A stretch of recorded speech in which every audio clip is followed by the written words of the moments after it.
Good morning, everybody, and welcome to our next session, which is entitled Managing Regulation Post Brexit. And for this session, I'm really pleased to be joined by my partners, Meera Raja. Meera is a partner, as I say, and head of VAT and duty at James Cooper Preston, and Robert Holland. Robert's a partner in our audit and assurance team and is also a specialist share valuer. Somewhat inevitably, I guess, when talking about regulation post-Brexit, it's been in the papers, in the media a lot of the regulation issues that have come up have surrounded VAT and duty, so we'll certainly be covering some of these areas through this session. As with the other sessions, if you do have questions, then please do enter them into the system. We should have time for some questions at the end, so if you do have questions, please do ask them, or alternatively, of course, you can get in touch with us afterwards. So perhaps we'll start with Robert then. Robert, as we emerge from lockdown in our post-Brexit world that we're now in, how do you think things are going to pan out? I think the short and obvious answer is I don't think we really know, but I think as a subject, it's one of those ones that's always been very emotional. So people have taken a view one way or the other, and probably their views have been informed by that. I think possibly the reality is possibly somewhere in between. I think essentially there will be that inevitable adjustment, which we've already seen, adjustments to a new landscape. And as always, when you put a new IT system in or you move house, you find all the faults and issues that exist, and then you have to deal with them. And over a period of time, they get solved bit by bit. Do I think that possibly in a month or two's time, all the sort of the trading issues that we've currently got will be immediately solved? I probably don't think they will be. Do I think in 2 or 3 years' time we'll have settled down into a new relationship and things will be much smoother than they are now? Almost certainly. Okay, thanks, Robert. And Meera, do you think HMRC will take the opportunity now to change some of the VAT rules, perhaps a new standard rate, or extend some of the other arrangements that we've had recently, such as the 5% hospitality rate? Yes, most definitely, because we are not part of the EU anymore. It kind of gives us the freedom to do.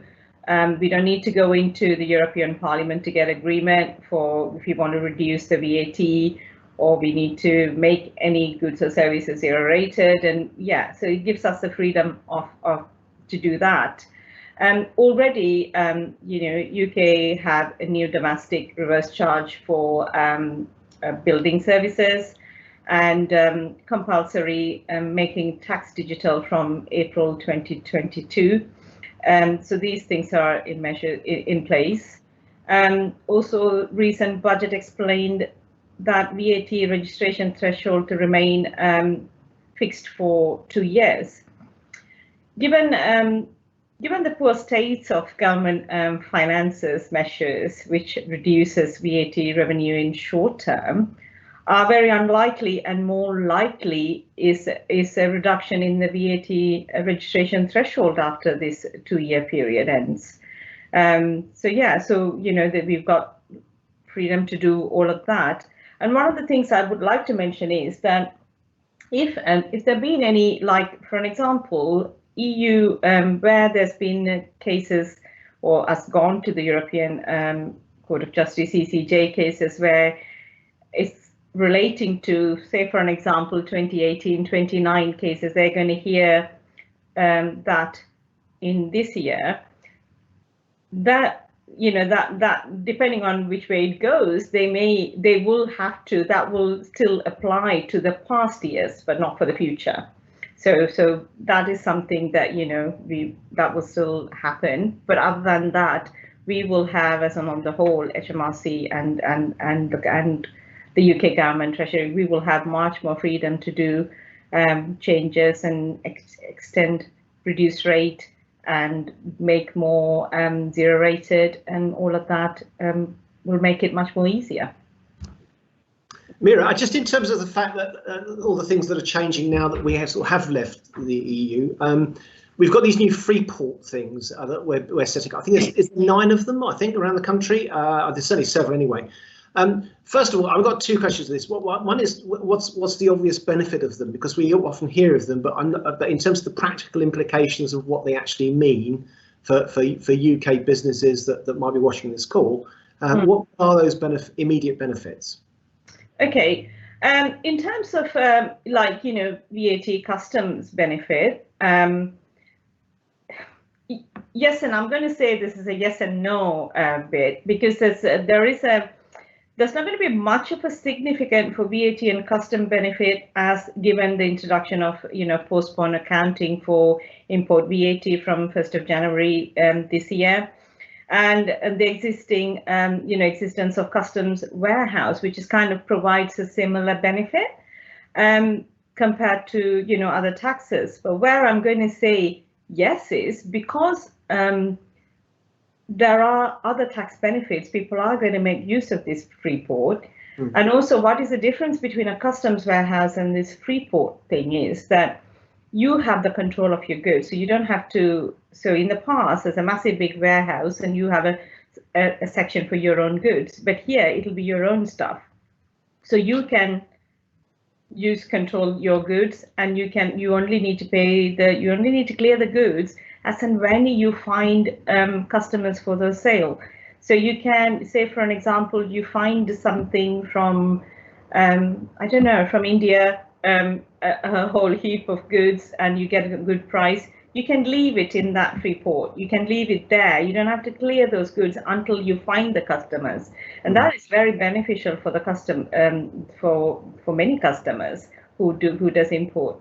So you don't have to find the customers. You don't need to find them before ordering these goods. You can bring the goods in and then say, yes, we have these goods. We are going to clear, certain amount of it.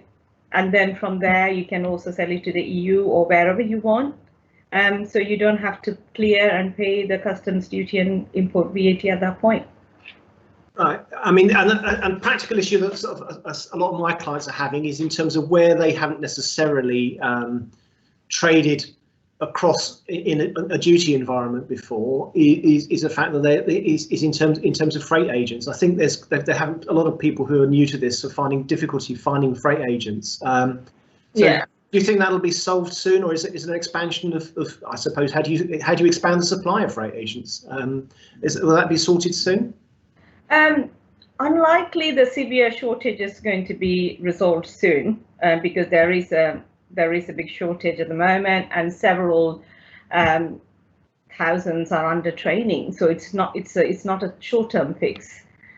Also evidence that because given the uncertainty of road movements of goods from UK to the EU, some of the banks are refusing to be guarantors for customs comprehensive guarantees. So it is not a short-term fix. It is. I know there's a lot of talk about it. There is a huge shortage, and there is a lot of stress around the businesses. But it's not going to be. It's unlikely it will be fixed in the short term. It'll be fixed, but it's not going to be fixed in the short term. Yeah. So it's probably one of those sort of 2 or 3 things. Yeah. Other than the next month or two. Yeah. It's going to take longer than a couple of months. Okay, thank you. Moving on then. I mean, we've probably all seen the press headlines over the last few weeks about trade with the EU in January this year, immediately, obviously after Brexit. But Robert, how do you think trade will fare with Europe over the medium term? I think it's going to, again, it's quite an interesting question, because if you look pre-73, we were in a different, when we actually joined the EU, we were in a very different world then, because we still had the vestiges of empire in our trading links in terms of those sorts of processes that we used to have in those days. And those have gone. I mean, we still obviously trade with all those countries, and we trade successfully with them. But the geography is important, and Europe is actually next door to us. We, as you know, Alex, across our client base, we have an awful lot of people who, essentially, if they look to trade or work abroad, they'll look to the US, possibly parts of the Far East and China, but a large proportion of them actually do have traded and will continue to trade with Europe because it's a natural place in the world. We still have one key advantage, even being outside of Europe, which is the fact that English is our first language, and increasingly, probably because of America, it is the business language of the world. I mean, I have. We're in, as you know, we're in the Creston network, and I'm well aware of our Creston partners in Europe who trade with a third country. So, for example, you've got Romania trading with Poland or something like that, and actually that their trade between themselves is all conducted in English because it's the common language they have. So that's a sort of an advantage we have in terms of a landing point for many parts around the world. I mean, I think essentially, as I said right at the beginning, there is an issue in terms of the sort of any change leads to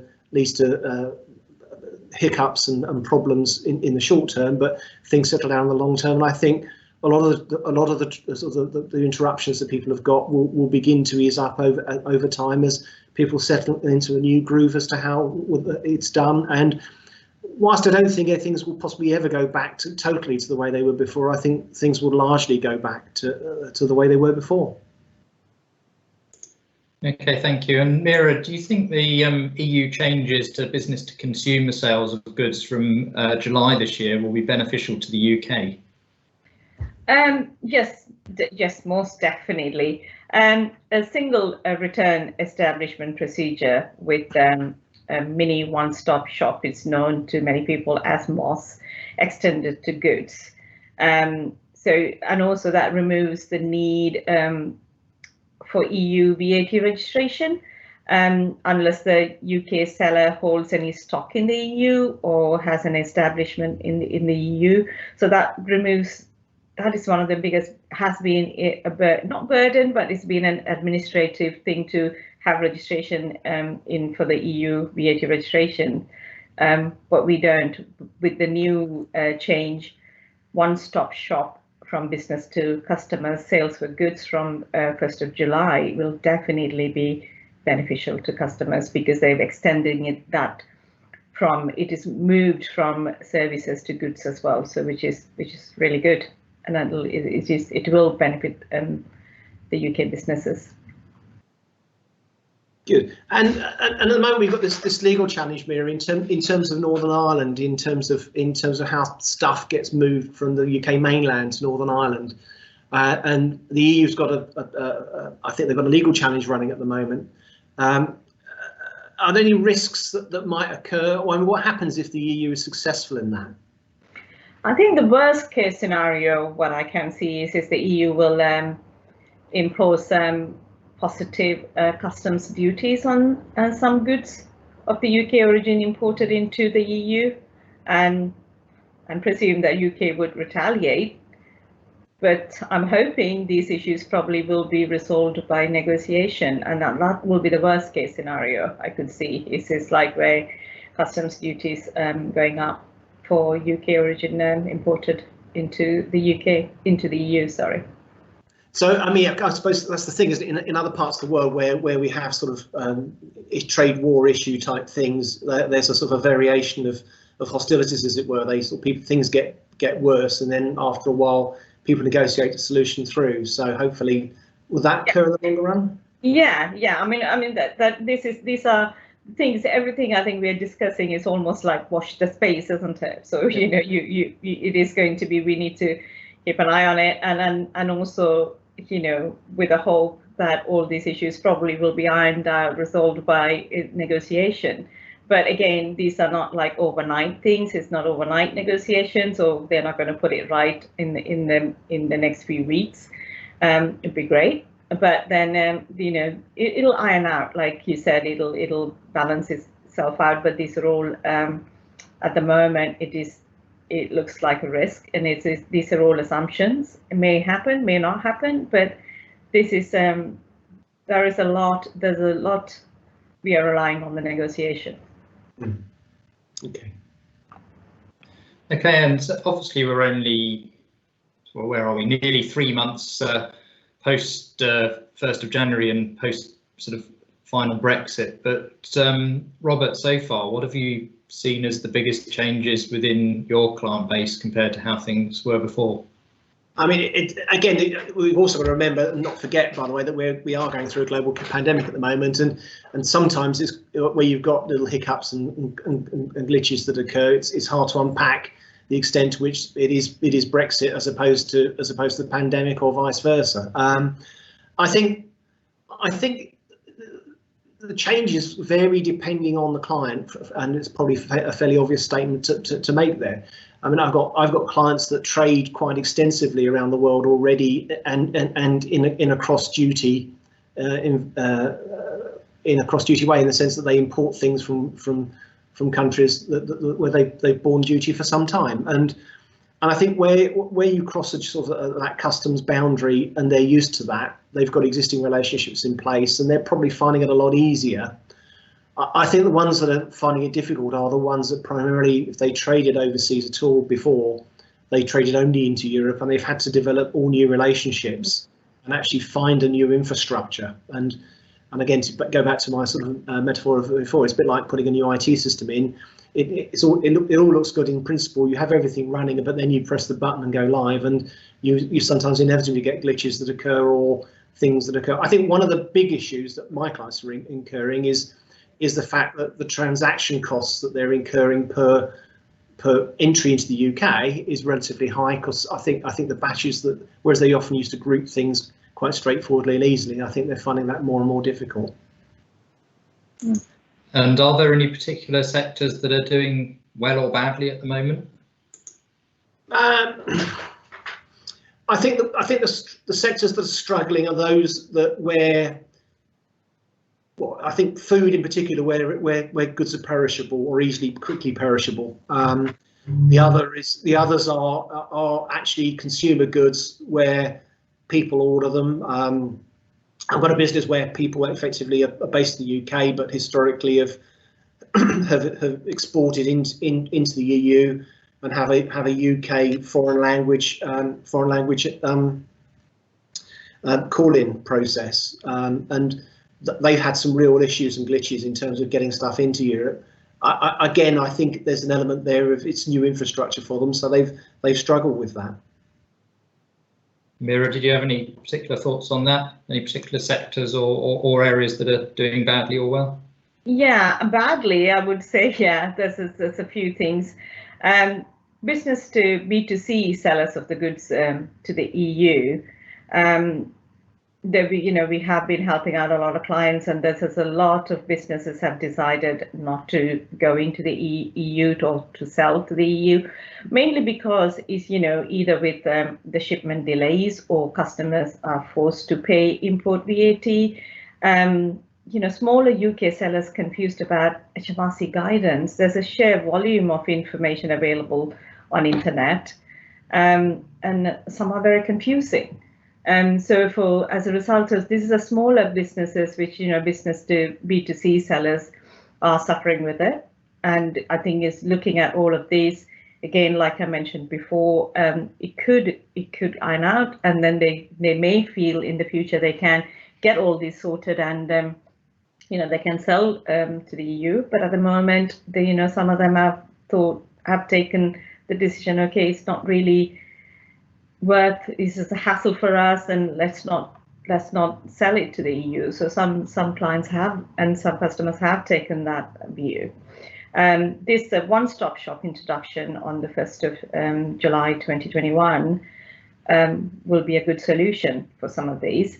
And then we need to wait and see whether they're going to, because that's not compulsory, so whether they're going to make use of it and then to change their business model, or they're going to start trading with the EU. We don't know that, but there are a lot of trade stats as well, but then it may not be accurate because of COVID, and also a lot of people have been stockpiling in the past and stuff, so we can't really go by that. But I'm just going by what we have seen. It is these B2C sellers of the goods to the EU are suffering a bit now. And the other one is businesses that used the EU simplification of triangulation. So no longer the UK VAT number is an EU VAT number. As a result of that, they can't use that. So now the UK sellers have got three choices: either register for VAT in another EU country, or change business model and act only as a procurement agent, or force customers to be the importer of record on arrival in the EU, and the customer to submit their import entry. So these are the choices they have. But in the past, they didn't have to make this choice because we were part of the EU, and it was easy for them to have that EU simplification triangulation. And the other one I would say is the sellers of goods from Great Britain to Northern Ireland. This may get worse, more delays in the short term, as the grace period for physical checks end at some stage in 2021.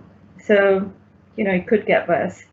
But these are the things, these are all these businesses, like Robert mentioned before, they didn't have to do any of those. So the harder hit people, I would say the smaller businesses, B2C sellers goods, they have to think about how they're going to do business or how they're going to sell things to customers to the EU. And the businesses who used the simplification of triangulation. So that's going to be a pretty hard one for people because they've got these choices, and we have been helping many businesses, and we've been getting a lot of inquiries on both the issues, B2C sellers of goods to the EU and the simplification of triangulation. So that I don't think that is going to be. This is going to be there for a while because a lot of businesses even the new businesses and existing businesses still would need some help on this, some advice on this, because it could be even the businesses who are now thinking about selling it to the EU, new businesses, existing businesses, all of them will have these issues. Okay, thanks, Mira. And finally, to both of you, perhaps go to Robert first. If you had one wish, if you had a magic wand and were able to change one thing, what might that be? In this environment, I assume you mean, Alex. I think I remember, but it might have been a dream.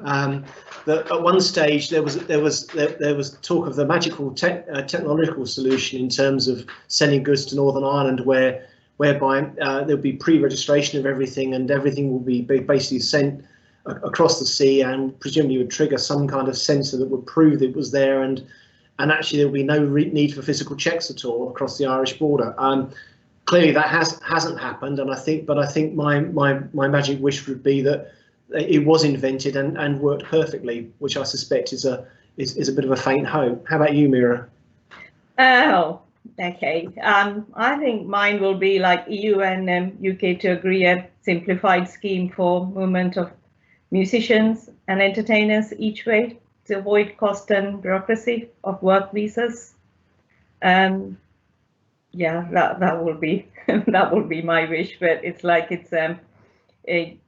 I think that would help out a lot of businesses as well in that industry. And it's quite interesting, isn't it, in terms of the whole process of going on tour in Europe. Yeah. I'm sure that in the distant past people did go on tour in Europe before and didn't have so much of an issue. So I'm sure there must be a way around that at some point. I'm sure there's going to be some presidents or prime ministers who are music fans in Europe who particularly want bands to tour their country at some point that can enable that to happen. Yeah. I think this is once we kind of come out of this lockdown, and also when we start talking about festivals, and especially the music festivals and different theatre shows and all of that, and this is probably is going to be talked about, and I'm sure it is in the priority, and this is highly talked about at the moment. It will be great, and I'm sure that it's probably going to start. The festival time starts from August time, and I'm sure there's going to be more discussions around it. But it'll be great if they come to some kind of a simplified scheme for this, really. I mean, they have in other areas, so I can't see why they can't necessarily solve this somehow. I suspect this is one of these sort of cards that people have when they negotiate the ongoing relationships going forward. Because I mean, apart from anything else, I don't think we've actually finished yet in terms of negotiating everything anyway. So there's a whole load of stuff still to sort out, isn't there? Yeah, I think everything we have discussed, today, it is like to say that watch the space, isn't it? So this is every single point that we discuss around Brexit. There's going to be tweaks, there's going to be improvements. Nothing's going to stay the way it is, and you may say, okay, this is how it's going to be for a while, but it is watch the space, I would say, for the next few years to come, because there's always going to be changes around it, and we probably would have to keep reading, keep changing, and keep helping our clients, customers, really. So I think, yeah, watch the space. I think you'll be busy over the next few years, Mira. Yes, definitely we're going to be busy over it. Yes. Thank you. I think one of the things that I've learned over the years that certainly VAT and duty type matters as well, they don't ever stay the same for very long. So that's always been the case. So I think it's just going to be more so now, isn't it? So the message being, if you're a bit unsure about your particular circumstance, do get in touch, even if it's only just to confirm what you think might be the case, because it's very easy to trip yourself up on some of these things. And as you say, things are changing quickly and will change again. So it's just really important to keep on top of these things. Yeah, and also it's like I mentioned, there's a lot of literature out there for customs duty and VAT, and with all the changes, and some are very confusing. So, if somebody's going to read it and say, okay, this applies to me, and, you guys know when you come to us, we always say it depends. Our answers always starts with it depends, and it depends on a lot of other things. So, please do get in touch. And also it is important that you don't get into something and then it's difficult to get out of it. So, it's always better to get the advice in advance. And I think that's one of the things that actually I think is a key takeaway from this in terms of my client's experience, is that, as you know, Mira, a number of times we've been in the situation where people have gone ahead and done something that they should have done, and actually a lot of the work that we end up doing is getting people out of problems that they're already in, and surely it's far easier and simpler to be in a situation whereby people solve that problem in the first place by consulting early. I mean, did you find, just out of interest, did you find that in the run up to Brexit that did people leave it to the last minute, or were lots of people asking questions as we went through, or both? Most definitely, because I know there's one of the clients who she was in tears on the last day before we finished for Christmas, because she's one from business to customer seller. And she hadn't thought about it at all. Why people thought that, the things are going to go away, or it's not going to happen, because I think a lot of businesses thought it's not going to happen because of COVID. I think that's where people kind of left things in the last minute. And some of the medium-sized to larger businesses as well haven't thought everything through. So, even though we're talking a lot about small to medium-sized businesses, there are some larger businesses as well haven't thought everything through. I think COVID, I must say, played a big part in it, because they thought it's going to go away because of COVID, but obviously it didn't. And I think people took a back seat thinking that, we got time, it's not going to happen. But unfortunately it did, and we are here to help them. Okay, thank you very much. We could probably talk for a long time about some of these issues, but sadly we are pretty much out of time. So thank you very much for listening to this session, and do get in touch with us if you do have any further questions or queries. Thanks to Mira, thanks to Robert, and there'll now be a short break before our next session, which is the session with James Bellini. Thank you. Thank you.